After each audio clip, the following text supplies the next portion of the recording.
Praise the lord. నేటి వాక్యము కీర్తనల గ్రంథము 14వ అధ్యాయము 2వ వచనం.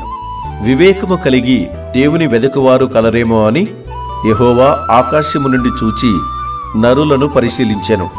కీర్తనల గ్రంథము 53వ అధ్యాయము 2-3 వచనాలు చూడగలిగితే దేవుడు లేడనే భ్రష్ట స్వభావం గురించిన తలంపుల నుంచి దావీదు మొత్తంగా మానవ స్వభావం భ్రష్టత్వం వైపుకు దృష్టి మరల్చాడు. మనుషులంతా దేవుడు లేడని చెప్పరు, అయితే పాపంతో నిండిన తమ పాప స్వభావం కారణంగా దేవుడు లేనట్టు ప్రవర్తిస్తారు. వారు నిజంగా దేవుడున్నాడని నమ్మితే ఆయన్ను వెదికేందుకు ప్రయత్నించరా? మనస్ఫూర్తిగా మేలు చేసేందుకు ప్రయత్నించరా? వారు అలా చేయడం లేదు గనుక తమ చర్యల ద్వారా తమ స్వభావం చెడిపోయిందని, దేవుని విషయం వారు కనబరిచే నమ్మకం ఒట్టిదని తేలిపోతున్నది.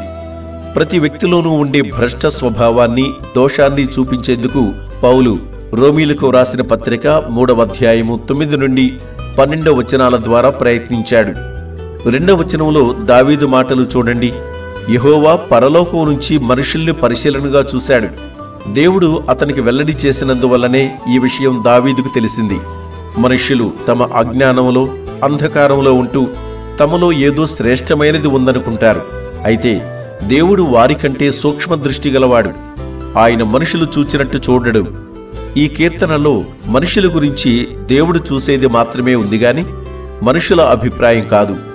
కావున మనమంతా ఆయన దృష్టిలో వివేకము కలిగిన వారముగా ఉండి ఆయన మనకు అనుగ్రహించు పరలోక ఆశీర్వాదాలను పరిపూర్ణంగా పొందుకుందాం.